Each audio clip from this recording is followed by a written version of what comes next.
بسم اللہ الرحمن الرحیم۔ ایک صاحب نے یہ سوال بھیجی ہے، کیا رات کے کپڑے پہن کر نماز پڑھنا مکروہ ہے؟ اس کا جواب یہ ہے، رسول اکرم صلی اللہ علیہ وسلم سے رات میں اسی لباس میں آرام فرمانا اور امہات المؤمنین سے ملنا ثابت ہے جو دن میں بھی زیب تن فرماتے تھے، لہٰذا رات کے وقت لباس تبدیل کرنا یا اس کے لیے الگ کپڑے مختص کرنا سنت نہیں ہے۔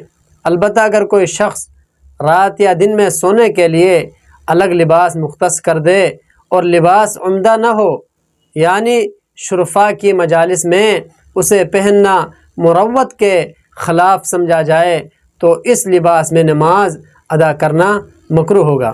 لیکن اگر سوتے وقت پہنا جانے والا لباس بھی معمولی کپڑے ہوں جو عموماً مجالس میں پہنے جاتے ہوں، یا کسی کا معمول رات کے وقت لباس تبدیل کرنے کا نہ ہو، یعنی دن میں استعمال ہونے والے کپڑوں میں ہی سونے کی عادت ہو اور ان کپڑوں پر کوئی ناپاکی نہ ہو، تو ان کپڑوں میں بلا کراہت نماز ادا ہو جائے گی۔